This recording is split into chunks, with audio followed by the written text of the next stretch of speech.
নমস্কার, আমার চ্যানেলে তোমাদের সবাইকে স্বাগত। আজকের গল্প গোয়েন্দা ও প্রেতাত্মা, লেখক হরিনারায়ণ চট্টোপাধ্যায়।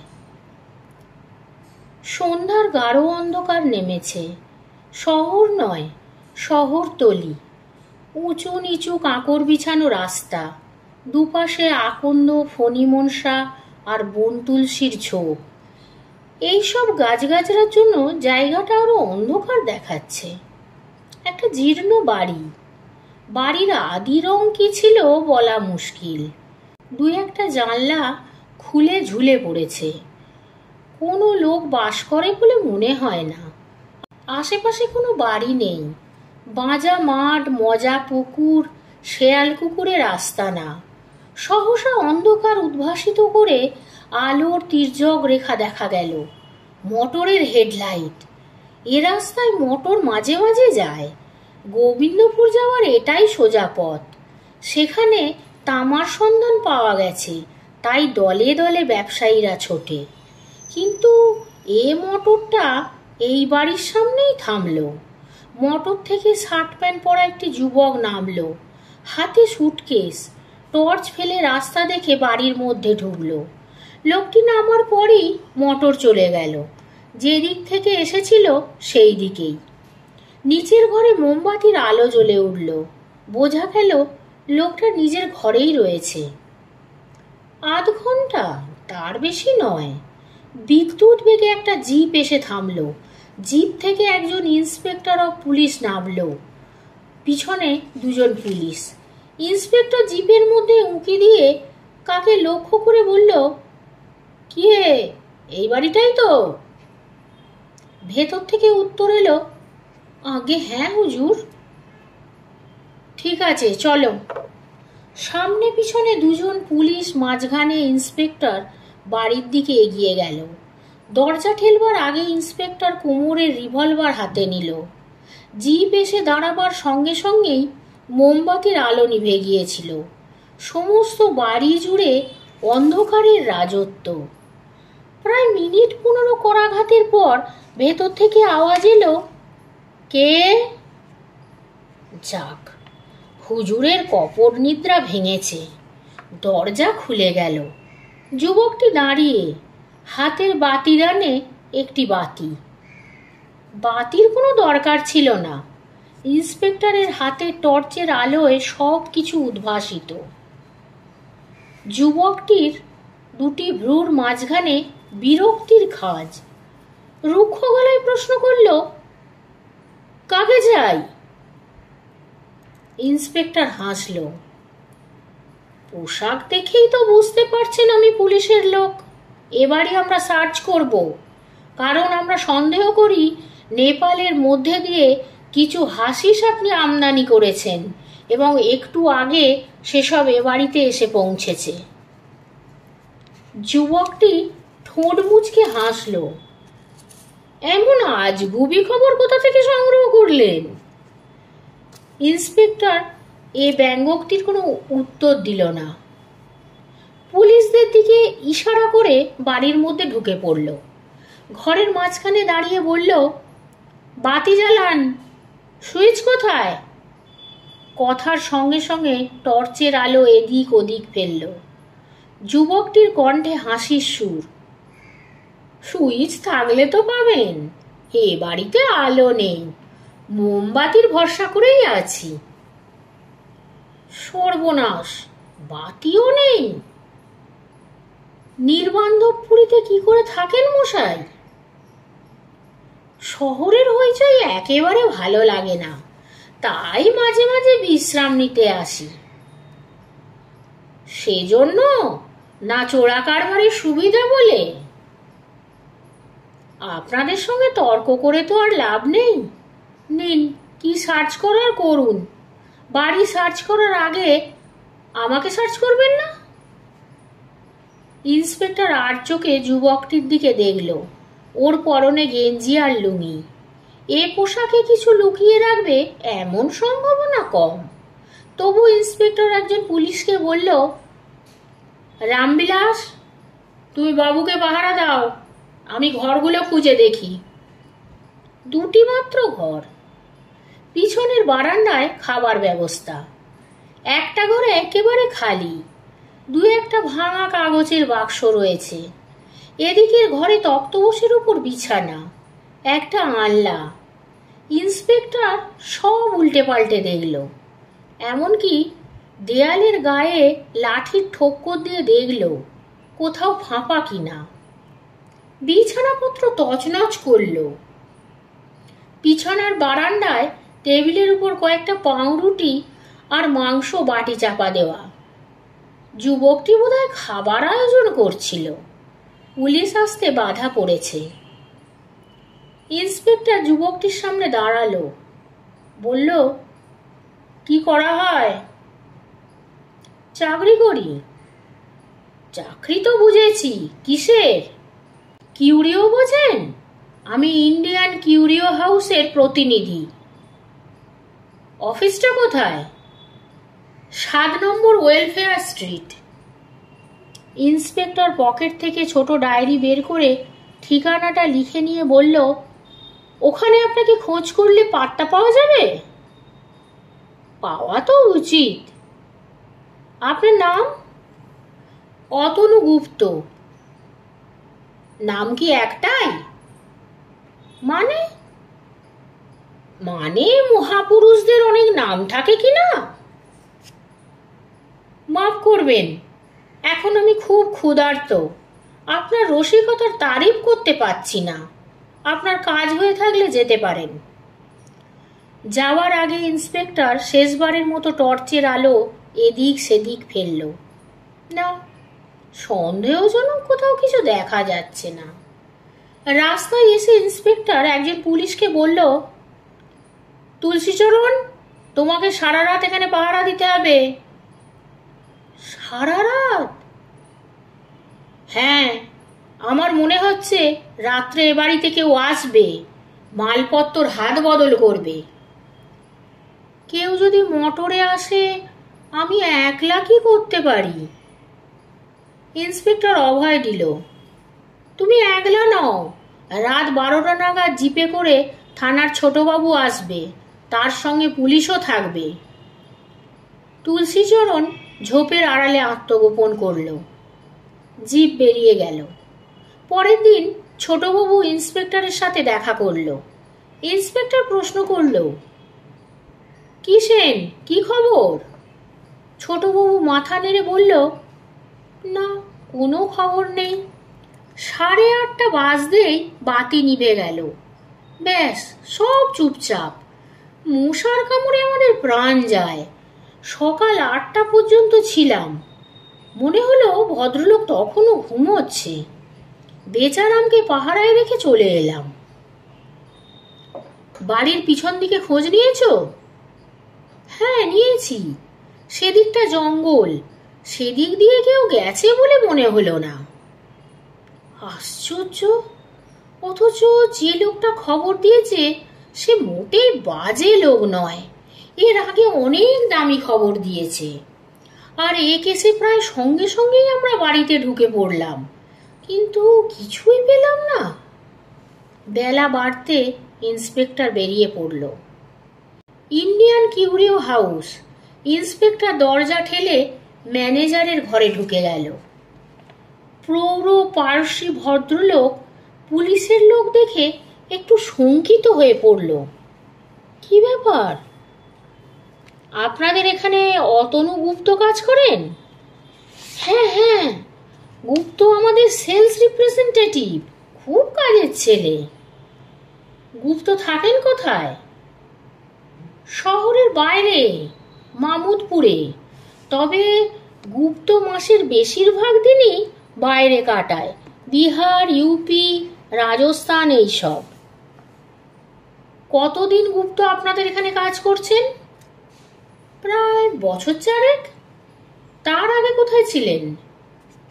তা জানি না। এত খোঁজ করছেন কেন বলুন তো?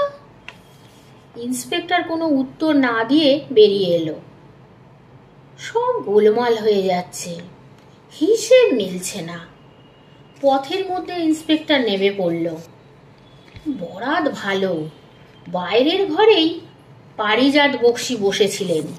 বিখ্যাত সত্যান্বেষী ব্যোমকেশ বক্সীর ভাইপো ইন্সপেক্টরকে দেখে উচ্ছ্বসিত হয়ে বললেন, স্বাগতম। কি ব্যাপার গরিবের কুঠিরে? বড় বিপদে পড়ে এসেছি। তা জানি, সুসময়ে কে আর আমার খোঁজ নেয়। বলো কি করতে পারি? ইন্সপেক্টর চেয়ার টেনে বসল। বলল, ব্যাপারটা এমন কিছু জটিল নয়, খুব সোজা কেস, কিন্তু তদন্ত করতে গিয়ে কোনো কিনারা পাচ্ছি না। ইন্সপেক্টরের কাছ থেকে পারিজাত বক্সী মনোযোগ দিয়ে সব শুনলেন। শেষে বললেন, যে খবর এনেছে সে খুব বিশ্বাসী? আব্দুল খবর এনেছে, তার খবর এ পর্যন্ত ভুল হয়নি। সে বলেছে মারিজুয়ানা আর হাসিস আমদানি করে যে দল, সেই দলে অতনু গুপ্ত আছে, এবং সেদিন যে সুটকেসে ভরে মাল নিয়ে ওই পোড়ো বাড়িতে উঠেছে এ একেবারে ধ্রুব সত্য। অথচ সার্চ করে আমরা কিছুই পাইনি। পারিজাত বক্সী প্রশ্ন করলেন, অতনুবাবুর বাড়ির সামনে কোনো পাহারা আছে? হ্যাঁ আছে, একজন কনস্টেবলকে মোতায়েন রেখেছি। বাড়িটা ঠিক কোন জায়গায় আমাকে বুঝিয়ে দাও তো। ইন্সপেক্টর নকশা এঁকে বাড়ির অবস্থান বুঝিয়ে দিল। পারিজাত বক্সী বললেন, ঠিক আছে, আমি একবার সরজমিনে দেখতে যাব। আমার থাকার দরকার আছে? না না, তোমার কনস্টেবল আমাকে ঠিক চিনবে, আমি ছদ্মবেশে যাব না। ইন্সপেক্টর নমস্কার করে বেরিয়ে গেল। পারিজাত বক্সী কাজের ভার নিলে নিশ্চিন্ত হওয়া যায়। অদ্ভুত বিচক্ষণ শক্তি, অনুধাবন ক্ষমতা এবং অপরাধ তত্ত্বের সব কিছু নখদর্পণে। পুলিশকে বহুবার সাহায্য করেছেন। খোদ বড় কর্তা থেকে সাব ইন্সপেক্টর পর্যন্ত কৃতজ্ঞ। মনে হয় কালে ব্যোমকেশ বক্সীর সমকক্ষ হওয়া বিচিত্র নয়। পরের দিন সকালে পারিজাত বক্সী মামুদপুরে গিয়ে হাজির। মোটর একটু দূরে রেখে হাঁটতে হাঁটতে পোড়ো বাড়ির সামনে এসে দাঁড়ালেন। যে কনস্টেবল ডিউটিতে ছিল সে এসে সেলাম করল। কি খবর, বাড়ির বাবু বের হন না? হ্যাঁ সাব, বেলা 9:30 নাগাদ বেরিয়ে পড়েন। ফেরেন কখন? অনেক রাতে। উনি কোথায় যান খোঁজ রাখো? ছোট দারোগাবাবু চৌরাস্তার পেট্রোল পাম্পে বসে থাকেন, বাবু ওখান থেকেই ট্যাক্সিতে ওঠেন।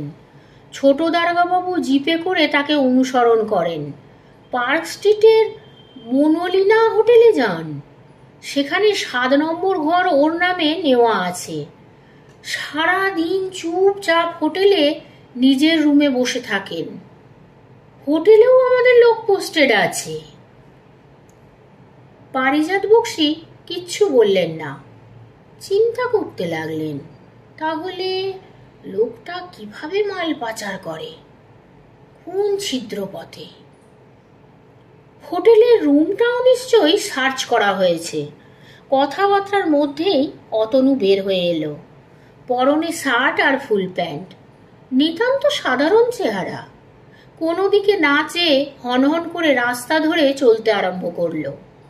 তার আগেই পারিজাত বক্সী আর কনস্টেবল ঝোপের আড়ালে আত্মগোপন করল। অতনু পথের বাঁকে মিলিয়ে যেতে পারিজাত বক্সী বললেন, তাহলে রাত পর্যন্ত লোকটার তো ফেরার সম্ভাবনা নেই। আমি একটু বাড়ির মধ্যে যাব, যদি কোনো কারণে লোকটি ফিরে আসে আমাকে হুইসেল বাজিয়ে জানিয়ে দিও। কনস্টেবল ঘাড় নাড়ল। পারিজাত বক্সী দরজার সামনে দাঁড়িয়ে বিস্মিত হলেন। তাঁর ধারণা ছিল দরজায় খুব দামি তালা লাগানো থাকবে, কিন্তু না, একেবারে সাধারণ তালা। পকেট থেকে চাবির গোছা বের করে পারিজাত বক্সী 2 মিনিটেই তালা খুলে ফেললেন। ভেতরে ঢুকে এদিক ওদিক দেখলেন। তক্তপোশের উপর বিছানা গোটানো। বিছানায় খুঁজলেন তন্ন তন্ন করে। আনলার জামা কাপড় নেড়ে চেড়ে দেখলেন। দেওয়ালে একটি ফটো টাঙানো। চাঁদরেল চেহারার এক ভদ্রলোক, পাকানো গোঁফ, মিলিটারি পোশাক। বোধহয় অতনু গুপ্তের পূর্বপুরুষদের কেউ হবে। পাশের ঘর একেবারে ফাঁকা, কোনো জিনিসই নেই। পারিজাত বক্সী কিছুক্ষণ চুপচাপ দাঁড়িয়ে রইলেন। অতনু গুপ্তর এ বাড়িতে থাকার রহস্য কি তাহলে? অন্য লোকের হাতে মাল কিভাবে পাচার করল? কোণের দিকে ছোট্ট টেবিল, তাতে দুখানা বই। নিতান্ত কৌতূহলের বশে পারিজাত বক্সী বই দুটো তুলে দেখলেন। একটা বই পরলোক রহস্য, আর অন্যটা মৃত্যুর পর। এ ধরনের লোকদের এ জাতীয় বই আকৃষ্ট করে, এটাই আশ্চর্য। মনে হলো অতনু গুপ্তর পরলোক তত্ত্বের প্রতি ঝোঁক আছে। পারিজাত বক্সী বেরিয়ে এলেন। এমন তো নয় অতনু গুপ্ত মাল আগেই সরিয়ে ফেলে খালি সুটকেস হাতে নিয়ে এখানে নেমেছে, স্রেফ পুলিশের চোখে ধুলো দেওয়ার জন্য।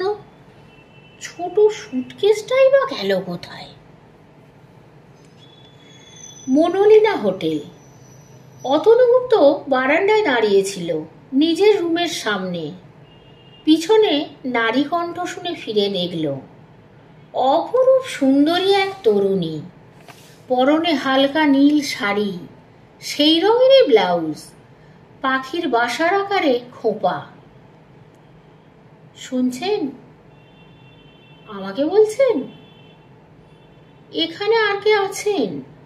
আপনি তো এই মাত্র সিঁড়ি দিয়ে উঠলেন, তাই না? হ্যাঁ, কেন বলুন তো? আমার ঘড়িটা ব্যান্ড ছিঁড়ে পড়ে গেছে। সিঁড়িতে? তাই মনে হচ্ছে, কিন্তু এখন পাচ্ছি না। আমি তো ঘড়ি টড়ি দেখিনি। কিছু মনে করবেন না, ঘড়িটা একজন আমাকে উপহার দিয়েছিল, তাই ঘড়িটা হারিয়ে মনটা খুব খারাপ হয়ে গেছে। অতনু কি ভাবলো, তারপর বলল, চলুন আর একবার না হয় সিঁড়িটা খুঁজে আসি। দুজনে সিঁড়ি দিয়ে নামলো, ভালো করে খুঁজলো। ম্যাটিংয়ের তলায়, রেলিংয়ের ফাঁকে, না, ঘড়ি কোথাও নেই। বয় বেয়ারা থেকে শুরু করে নানা ধরনের লোক অনবরত ওঠানামা করছে, তাদেরকেও সরিয়ে ফেলেছে হয়তো। তরুণীর মুখ বিষণ্ণ। অতনু বলল, পাওয়া গেল না। তরুণী ম্লান হাসল, আমার অদৃষ্ট। চা খাওয়ার ঘন্টা পড়ল। অতনু বলল, চলুন চা খেয়ে আসি। তরুণী কিছু বলল না, অতনুকে অনুসরণ করল। চায়ের টেবিলে দুজনে মুখোমুখি বসল। অতনু জিজ্ঞাসা করল, আপনি কত নম্বরে থাকেন? 2 নম্বর। আমি মাত্র কাল এসেছি। বাবা দিল্লি বদলি হয়ে গেলেন, আর আমি এখানে বিটি পড়ি। এ হোটেলের ম্যানেজারের সঙ্গে আমার বাবার অনেক দিনের আলাপ, তাই এখানে এসে উঠেছি। আপনি? আমি দিনের বেলা এ হোটেলেই থাকি। এক কিউরিও প্রতিষ্ঠানের আমি প্রতিনিধি। এখান থেকে অনেক দূরে আমার বাড়ি। ক্রেতাদের পক্ষে অত দূরে যাওয়া সম্ভব নয়, তারা এই হোটেলে আমার কাছে আসে। তরুণী উচ্ছ্বসিত হয়ে উঠল, কিউরিও? ওসবে আমার খুব আগ্রহ। 2-1টা দেখাবেন আমাকে? নিশ্চয়ই, চা খেয়ে নিয়ে চলুন আমার রুমে। অতনু তরুণীকে নিয়ে নিজের রুমে এলো। টেবিলের উপর ছোট 2টো প্যাকেট। চেয়ারের উপর তরুণী বসল। একটা প্যাকেট খুলে অতনু দেখালো। টেরাকোটার 7টা ঘোড়া, একটি লোক লাগাম ধরে আছে। অতনু বলল, উড়িষ্যার এক শিল্পীর তৈরি, কোণারকের অনুকরণে। 7টি ঘোড়া, 7টি রশ্মির প্রতীক। চালক অরুণ দেব। খুব পুরনো জিনিস, মাটির তলা থেকে পাওয়া। তরুণী মূর্তি নিয়ে নিবিষ্ট চিত্তে পর্যবেক্ষণ করল। অনেকক্ষণ ধরে ঘুরিয়ে ফিরিয়ে দেখল। তারপর অতনুর হাতে ফেরত দিয়ে বলল, চমৎকার জিনিস, এটার দাম কত? অতনু হাসল। কিউরিওর কোনো নির্দিষ্ট দাম থাকে না, ক্রেতা হিসাবে এর দাম। আমেরিকান মহিলা পাগড়াতে পারলে 1000 টাকা দাম হতে পারে। 1000 টাকা একটা মূর্তিতে? তাহলে তো আপনি বড় লোক। 1000 টাকা তো আর আমি পাই না, আমার কমিশন 10%। দ্বিতীয় প্যাকেট খোলা হলো। নটরাজ মূর্তি। তরুণী বলল, এ মূর্তি কিন্তু সাধারণ, খুব দেখা যায়।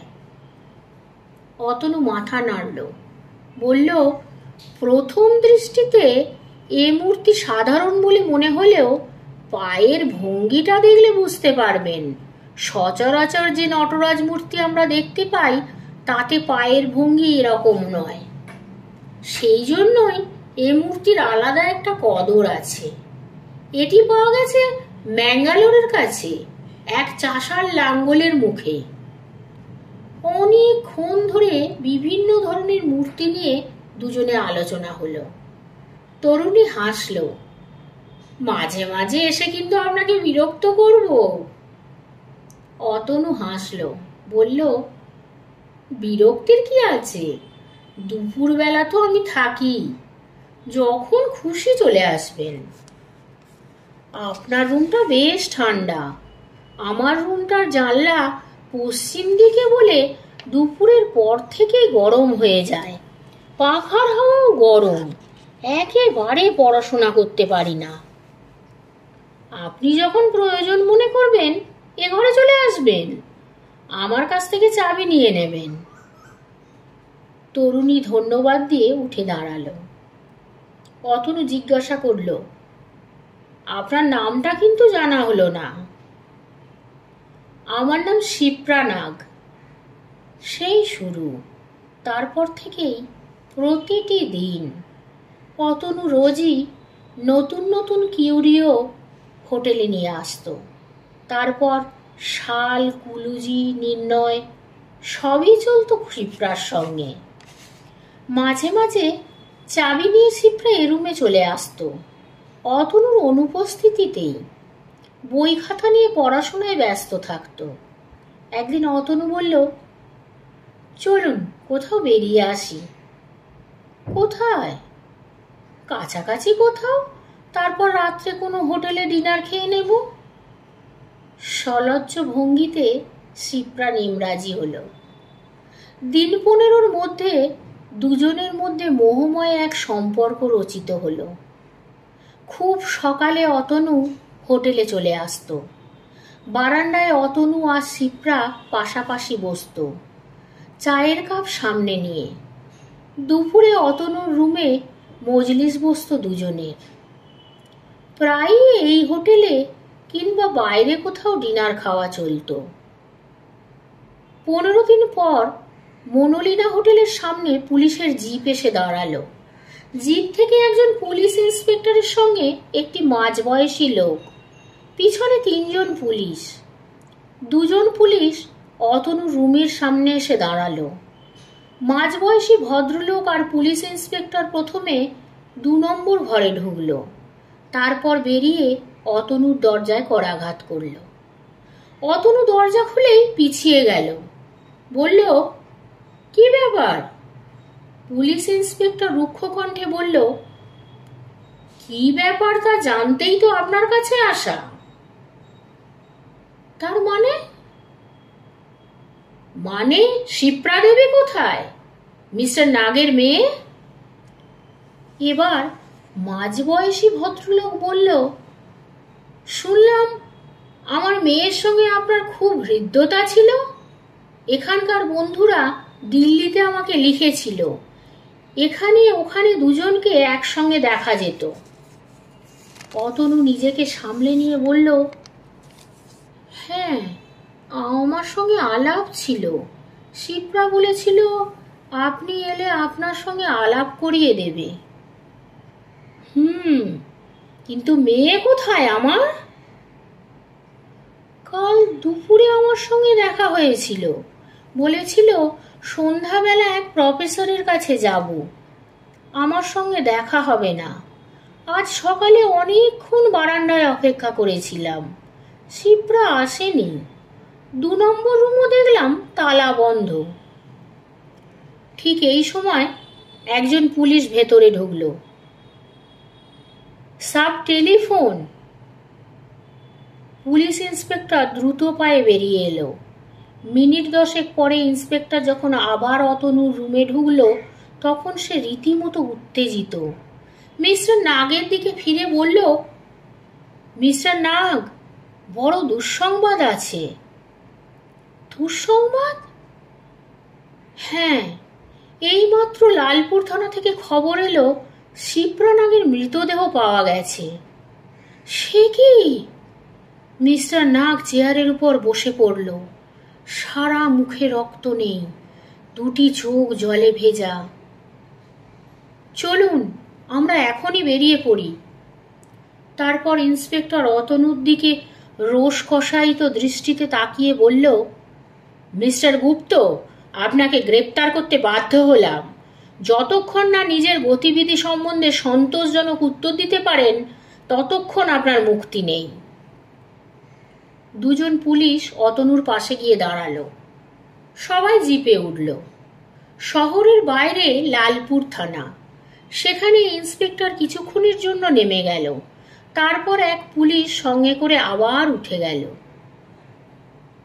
পচা ডোবার পাশে জরাজীর্ণ একতলা বাড়ি। সকলে নেমে গেল। ইন্সপেক্টর জানলার ভাঙা খড়খড়ি দিয়ে দেখে নিয়ে বলল, আমাদের ভেতরে যাওয়া উচিত হবে না। ফরেন্সিক ডিপার্টমেন্টের লোক আসবে। তাছাড়া ধুলোতে পায়ের দাগ থাকাও বিচিত্র নয়, সেগুলো মুছে যেতে পারে। সবাই খড়খড়ি দিয়ে দেখল অতনু। একটা কুড়ি কাঠে দড়ি বাঁধা, শিপ্রা ঝুলছে, জিভ অনেকটা বেরিয়ে পড়েছে, 2টি চোখ বিস্ফারিত, ঠোঁটের দুপাশে রক্তের দাগ। অতনুও চিৎকার করে উঠল, শিপ্রা! ইন্সপেক্টর তীব্র কণ্ঠে বলল, খুব চমৎকার অভিনয় করতে পারেন তো, কিন্তু ওসব অভিনয়ে পুলিশের লোক ভোলে না। কাল হোটেল থেকে আপনারা 2 জন বেরিয়েছেন, সে প্রমাণ আমাদের কাছে আছে। সন্ধান করে ট্যাক্সিওয়ালাকেও ধরেছি, সে স্বীকার করেছে আপনাদের লালপুর নিয়ে এসেছিল। মিস্টার নাগ, আপনার মেয়ের গায়ে গয়না ছিল না? হ্যাঁ, জড়োয়ার হার চুড়ি ছিল। এটা আত্মহত্যা নয়, হত্যা। পোস্টমর্টেম রিপোর্টে সঠিক খবরই পাওয়া যাবে। নিশ্চয়ই লক্ষ্য করেছেন আপনার মেয়ের গায়ে কোনো গহনাই নেই। খুনের মোটিভ বোঝা গেল। এবার অতনু রেগে উঠল, আপনারা মগের মূল্য পেয়েছেন নাকি? যা খুশি তাই করবেন। ইন্সপেক্টরও গলার স্বর গম্ভীর করল, আপনার যা বক্তব্য কোর্টে বলবেন। আমার উকিলের সঙ্গে আমি কথা বলতে চাই। বেশ, থানায় গিয়ে উকিলকে ফোন করবেন। অতনুকে থানায় নিয়ে আসা হলো। সেখান থেকে অতনু উকিল ভবতোষ মজুমদারকে ফোন করলো। উকিল নেই। খবর দেওয়া হলো, এলেই যেন থানায় অতনুর সঙ্গে যোগাযোগ করে। বিকেলে পোস্টমর্টেম রিপোর্ট এলো। আত্মহত্যা নয়, হত্যা।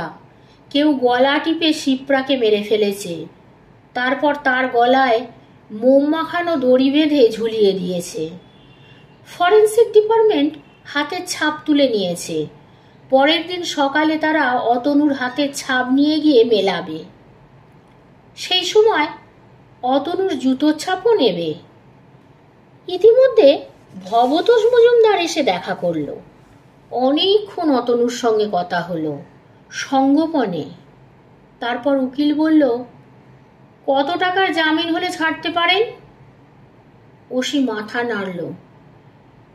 302 ধারার কেস নন বেলেবেল, জামিন চলে না। আপনারা তো শুধু সন্দেহ করছেন। খুনের কেসে প্রত্যক্ষ সাক্ষী খুব কমই থাকে, পরোক্ষ সাক্ষী অনেক আছে। তাছাড়া ফরেন্সিক ডিপার্টমেন্টের রিপোর্ট না পাওয়া পর্যন্ত ছাড়বার প্রশ্নই ওঠে না। আমি তাহলে কোর্টে দরখাস্ত করব। স্বচ্ছন্দে। ভবতোষ মজুমদার বেরিয়ে গেল। থানার পিছনে অন্ধকার এক ঘরে অতনুকে রাখা হলো। খড়ের বিছানা, এক কোণে জলের কুঁজো। খাওয়া হয়ে যেতে অতনু দেয়ালে ঠেস দিয়ে বসল। দূরে একটা পেটানো ঘড়িতে 12টা বাজার শব্দ। অতনুর চোখে ঘুম নেই। এ কি বিপদে সে পড়ল। মনে হচ্ছে তাকে ঘিরে বিরাট একটা ষড়যন্ত্রের জাল বিস্তৃত করা হয়েছে। এর থেকে উদ্ধার পাওয়া মুশকিল। হঠাৎ ফুট করে একটা শব্দ। অতনু চমকে মুখ ফেরালো। তারপরে মেরুদণ্ডে শীতল একটা শিহরণ অনুভব করল। কোণের দিকে দরজার কাছে শিপ্রা নাগ দাঁড়িয়ে। হে কি, তুমি বেঁচে আছো? শিপ্রা নাগ মাথা নেড়ে বলল, না, আমি বেঁচে নেই। আমার এক পুরনো প্রেমিক ঈর্ষার বশে আমাকে হত্যা করেছে। কিন্তু আমি যে জড়িয়ে পড়েছি। তুমি জড়িয়ে পড়েছ কারণ তুমি মিথ্যেবাদী। মিথ্যেবাদী? নিশ্চয়। তুমি নেশার জিনিসের চোরা কারবারি, সে কথা আমার কাছে লুকিয়েছ। অতনু ভ্রুকুঞ্চিত করল। বাজে কথা। আমি এখন যে লোকে রয়েছি সেখানে আমাদের অগোচর কিছু নেই, থাকতে পারেই না। আমি জানি তুমি মারিজুয়ানা, হাসিস আর কোকেনের এক বিরাট আন্তর্জাতিক চোরাকারবারি দলের জড়িত। ঠিক কিনা বলো? অতনু কোনো কথা বলল না। বারবার শিপ্রা একই প্রশ্ন করল, কিন্তু অতনুর কাছ থেকে কোনো উত্তর পেল না। পরপর 3 দিন একই ব্যাপার। কদিনেই অতনুর চেহারা অর্ধেক হয়ে গেল। চোখের কোণে কালি, নিরক্ত চেয়ে ঠোঁট। এরপর ফরেন্সিক ডিপার্টমেন্টের রিপোর্টও এসে গেল। শিপ্রার গলায় অতনুর হাতের ছাপ। ঘরের মেঝে জুতোর ছাপের সঙ্গে অতনুর ছাপের কোনো তফাৎ নেই। রিপোর্ট অতনুকে শোনানো হলো। বিস্ফারিত চোখে, বিবর্ণ মুখে অতনু সব শুনল। সে রাত্রে সে আহার স্পর্শ করল না। মাঝরাতে শিপ্রা এসে দাঁড়ালো। গম্ভীর কণ্ঠে বলল, তোমাকে ফাঁসির দড়ি থেকে বাঁচানো আর সম্ভব নয়। সম্ভব নয়? কি করে সম্ভব হবে? আমি যা প্রশ্ন করেছিলাম তুমি তার উত্তর দিলে না। কিন্তু এটার সঙ্গে আর একটা সম্পর্ক কি? তুমি তো ভালোই জানো আমি তোমার হত্যাকারী নই। তবে আমাকে বাঁচাবে না কেন? বাঁচাবো না, কারণ তুমি আমার সঙ্গে প্রতারণা করেছো। এখন যদি আমি স্বীকার করি তাহলে হত্যার অপরাধ থেকে আমি তোমাকে বাঁচাবো। আর হাসিস নিয়ে কারবারের ব্যাপারে? তুমি হাসিস নিয়ে কোথায় লুকিয়ে রেখেছো বলো, সেখান থেকে হাসিস আমি সরিয়ে ফেলবো, কেউ তোমায় ধরতে পারবে না।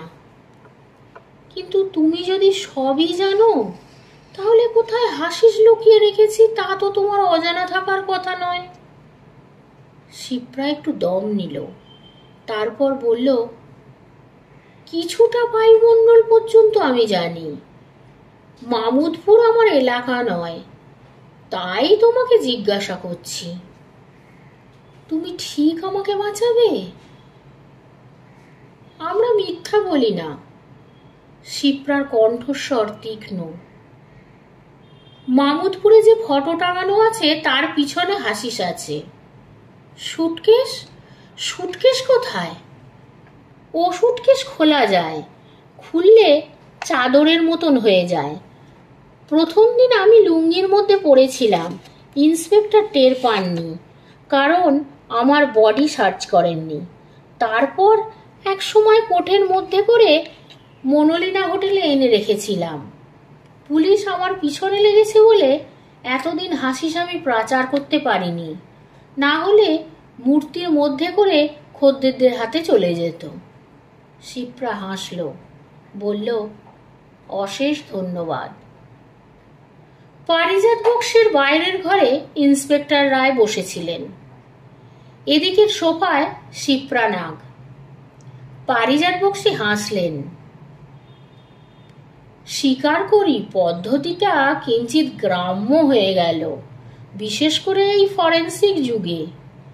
অতনুর ঘরে পরলোক তত্ত্ব সম্বন্ধে দুখানা বই দেখে মতলবটা আমার মাথায় এসেছিল। শিপ্রা আমার শালী, ওর আসল নাম বিজয়া। শখের অভিনয়ে খুব নাম করেছে, ওকে কাজে লাগালাম। অতনুকে কাবু করতে ওর বিশেষ দেরি হলো না। চোরা কারবারিরাই হোক আর খুনিই হোক, এক জায়গায় সবাই দুর্বল। তারপর শিপ্রা ওকে প্রায়ই বলতো, আমাদের মধ্যে যে আগে মারা যাবে সে আর একজনকে দেখা দেবে। পরের ব্যাপারটা খুব শক্ত নয়। কৃষ্ণনগরের হেমন্ত পালকে দিয়ে শিপ্রার মূর্তি তৈরি হলো। দেখেছো তো কি অদ্ভুত জীবন্ত মূর্তি? রক্তের দাগ, মুখের চেহারা সবই কি অস্বাভাবিক? আলো ছায়ার রহস্যের মধ্যে সে মূর্তি দেখে আমারই ভ্রম হচ্ছিল। তাছাড়া পোস্টমর্টেম আর ফরেন্সিক রিপোর্টে সব জাল। কিন্তু তাতে খুব একটা কাজ হলো। অতনু গুপ্ত একেবারে ভেঙে পড়ল। আমার নিজেরও ধারণা হয়েছিল যে কিউরিও মারফত চোরাই জিনিস এদিক ওদিক চালান দেওয়া হয়। তাই শিপ্রা ভাব করে অতনুর কাছ থেকে রুমের চাবি জোগাড় করেছিল। অতনুর অনুপস্থিতির সুযোগ নিয়ে সব কিছুতে তল্লাশি করেছে, মূর্তিগুলোও, কিন্তু কিচ্ছু পায়নি। তারপর শিপ্রার প্রেতাত্মার আবির্ভাব। কয়েকদিন সুবিধা হলো না, তারপর অতনু ভেঙে পড়ল।